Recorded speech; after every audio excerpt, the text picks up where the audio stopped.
everyone, this is me Reshmi and welcome back to my channel Blogger Girl Reshmi. এখন রাত্রি 10:30 বাজে আর এখন আমাদের বাড়িতে নাড়ু বানানোর প্রসেসিং চলছে। কেন নাড়ু বানাচ্ছি সেটা তোমরা অলরেডি বুঝতেই পারছো, আমার মামার বাড়িতে কালী পুজো, তো সেই উপলক্ষেই এসবের আয়োজন। আর ওইদিকে মা বলল আমি কোনো কিছুতে হাত দেবো না, তোকেই সব কিছু করতে হবে। মেয়েরা বড় হলে যে রান্না শিখবে তাকে রান্না শিখতেই হবে, এটা কোনো কথাই না। শখ করে মাঝে মধ্যে রান্না করাই যায়, তবে শুধু মেয়েরা কেন রান্না শিখবে? ছেলেদেরও তো রান্না শেখার প্রয়োজন আছে। সাপোজ একটা মেয়ে যদি অফিস সামলেও রান্না করতে পারে, তাহলে একটা ছেলে কেন পারবে না? সবাইকেই সব কিছু শেখা প্রয়োজন। তবে আমি ছেলেদেরকে ছোট করছি না, কিছু কিছু ছেলে আছে যারা সত্যি খুব সুন্দর রান্না করে, তবে আমি খুব একটা ভালো রান্না করতে পারি না, ওই মোটামুটি কাজ চালানোর মতো। আসলে আমার বাড়িতে কেউ রান্না করতে দেয় না, তাও মাঝে মধ্যে হুজুগ নিয়ে করি। এখন গুড়টাকে ভালো করে জাল দিয়ে তারপর মিহি করে রাখা নারকেলগুলো দিয়ে ভালো করে পাক দিতে হবে।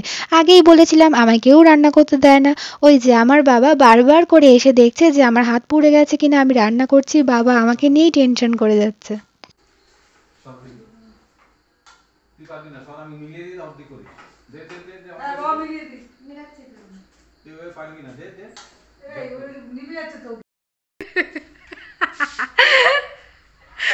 ইতিমধ্যে গ্যাস ফুরিয়ে গেছে আর বাবা পুরো সিলিন্ডারটাকে শক্তিমানের মতো নিয়ে আসছিল বলে আমরা খুব হাসাহাসি করছিলাম।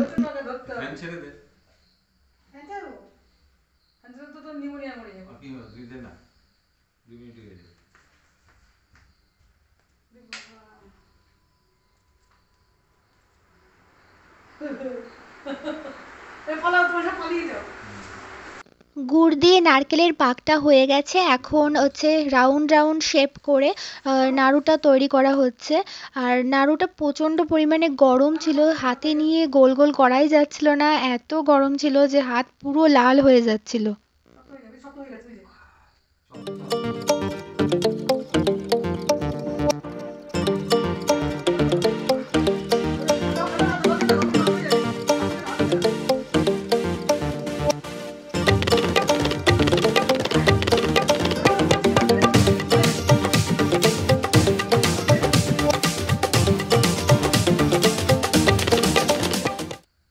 এদিকে নাড়ু পাকাতে পাকাতে বাবার সাথে আমার ঝামেলা শুরু হয়ে যায়।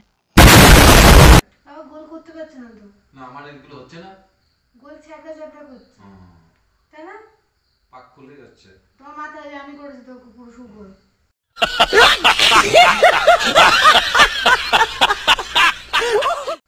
কত সুন্দর হয়েছে, এটা পাক সুন্দর হয়েছে। এরকম গোল লাগো আমারটা। ও মাই গড, ওয়াও! ফ্যান্টাসি ভালো হবে তো, পুড়ে যাচ্ছে হাত। এই যে তিল করতে গেলে কি হবে? গরম গরম করতে তিল একদম ধপা ধপ এরকম ধরতে হবে, গরম করতে হবে, একদম আগুন করতে না। নাড়ু বানাতে গিয়ে দেখো আমার হাত পুরো লাল হয়ে গেছে। অবশ্য কষ্টের ফল কিন্তু ভালোই হয়। এই হলো আমার কষ্টের ফল। বাবা আর আমি মিলে এই নাড়ুগুলো বানিয়েছি। আর এখন হচ্ছে খই পাকাবো, তো তার জন্য খইগুলোকে গামলায় দিয়ে দিলাম। তারপরে বাবা গুড়টা জাল দিচ্ছে, তারপরে গুড়টা জাল দেওয়া হলে তারপর ওর মধ্যে মেশাবে, মিশিয়ে ভালো করে ওখানে নাড়াচাড়া করতে হবে। তারপরেই হচ্ছে ওই গুড়ের সাথে খইটা মিশিয়ে দিলেই ব্যাস হয়ে যাবে। The next day. Hey everyone, এখন আমি সেজেগুজে রেডি হয়ে নিয়েছি আর এখন যাব মামার বাড়িতে কালী পুজো। তো আজকে মামার বাড়িতে গিয়ে আমি তোমাদের সব কিছু দেখাবো, তো ব্লগটা কন্টিনিউ দেখতে থাকো। মামার বাড়িতে এখন চলেও এসেছি। মা আর আমি আগে আগে চলে এসেছি আর বাবা অফিস করে তারপরেই এখানে আসবে। আর এই দেখো এখানে হচ্ছে রান্নার জায়গাটা তোমাদের দেখিয়ে দিলাম, এখানে সব রান্নাবান্না হচ্ছে।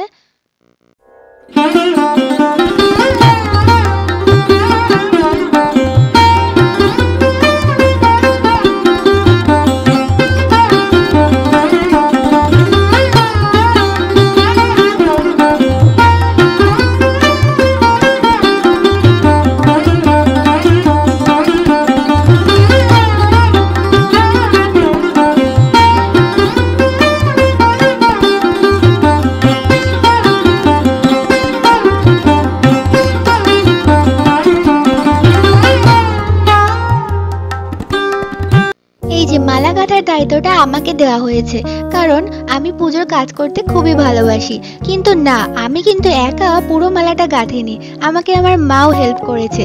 কিছুটা মা গেঁথেছে, কিছুটা আমি গেঁথেছি, এইভাবে পুরো মালাটা গাঁথা হয়েছে। আমার ব্লগে তোমাদের কিছু নতুন মেম্বারদের সাথে পরিচয় করিয়ে দিই। এই হলো আমার ছোট মামি, আর মামির পাশেই রয়েছে মামির বোন, মানে আমার মাসিমণি হবে।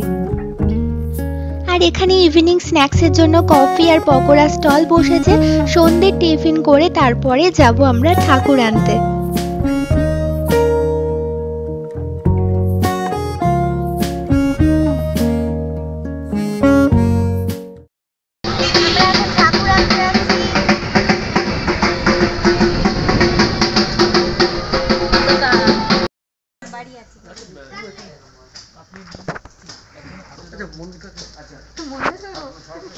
না না আমরা পেয়েছি কিছু যখন যায় কি করে যায় এগুলো থেকে ও ওখানে ওই মুখটা পর্যন্ত ওটা নিয়ে যায়, বড় বড় সব সুন্দরবন থেকে আসে।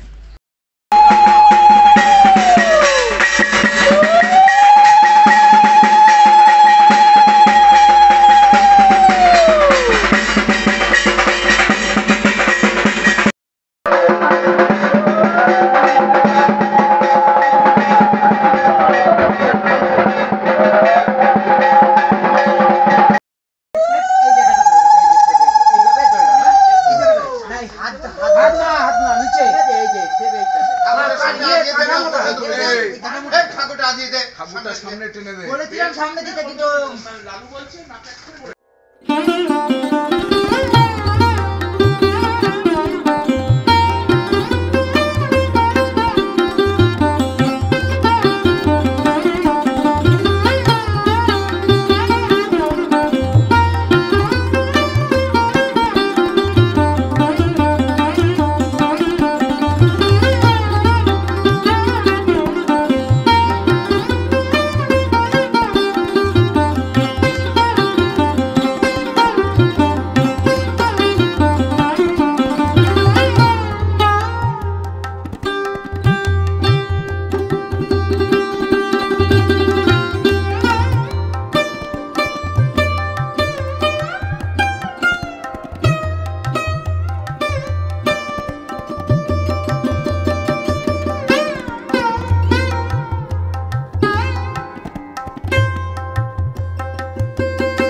রাত্রি 9:30টার সময় আমরা ডিনার করতে বসে পড়েছি, কারণ আমি বাবার সাথে রাতেই ব্যাক করব আর মা সারা রাত পুজো কাটিয়ে তারপর সকালে ব্যাক করবে। তো রাতে ডিনার করে আমরা যথারীতি বেরিয়েও পড়ি রাস্তায়। আর রাস্তায় বেরিয়ে এক ভয়াবহ বিপদের সম্মুখীন হই। এখানে প্রচণ্ড জ্যাম, লরির ভর্তি ছিল, আর এই রাস্তাটা না খুবই খারাপ, প্রচণ্ড ডাকাতিও হয়। তো অনেক সমস্যার পরে বাড়ি পৌঁছালাম। অনেক রাত হয়ে গিয়েছে আর এখন মামার বাড়ির থেকে বাড়িতে আসলাম। আর এসে পর আমি মেকআপটা রিমুভও করে নিয়েছি, তোমরা দেখতেই পাচ্ছ। তো এখন খুবই টায়ার্ড লাগছে আর ভিডিওটা আমি বেশি বড় করলাম না। আই হোপ তোমরা ভিডিওটা পুরোটা দেখেছো। আর ভিডিওটা ভালো লাগলে please like, subscribe, comments and share করে দিও। টাটা, দেখা হচ্ছে নেক্সট ব্লগে।